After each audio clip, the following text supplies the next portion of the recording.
Euronews spoke to prominent French historian Jean-Pierre Rioux about the significance of Emmanuel Macron's slow march through the courtyard of the Louvre before rallying with his supporters. We saw that Emmanuel Macron chose to celebrate his electoral victory on the esplanade of the Louvre. What should we make of his choice? On this occasion, he used both the strength of the image, but filled it with the pyramid and the Louvre Palace itself. It was akin to a solitary march towards the accomplishment of a personal destiny. He added a symbolic dimension that did not appear much during the campaign of any of the 11 presidential candidates. It was as if he was paying homage to France's Augustean side. I wouldn't say Promethean, the presidential function, the president of all French, guarantor of the institutions, etc.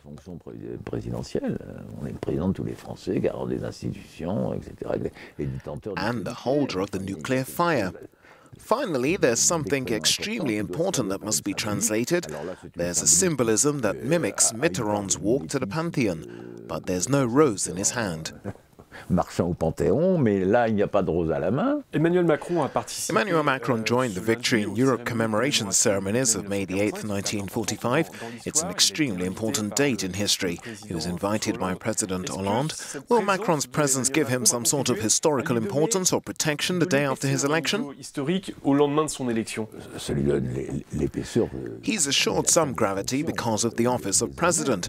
One can imagine that he'll be a president less commemorative, if I may say so, than his predecessor.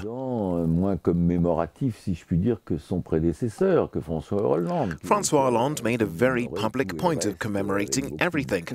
I would even say that he did a great job in terms of keeping the historic memory alive in all sorts of domains. Dans l'idée d'une politique de mémoire entretenue sur tous les sujets, disons, un fonds de commerce tout à fait honorable. What do you think history will say about François Hollande's 5-year term? Une sanction. There's a fundamental sanction. If François Hollande's assessment of his 5-year term was positive, he would have presented himself once again to the French, but that's not the case. François Hollande lui-même se serait de nouveau présenté au suffrage des Françaises et des Français. What can be imagined, according to Macron's program, the Emmanuel Macron project, etc., and the electoral campaign itself, we can still assume that Emmanuel Macron will have a more active and hopefully European policy than that of François Hollande. Politique européenne autrement plus active et, espérons-le peut-être, probante que celle de François Hollande.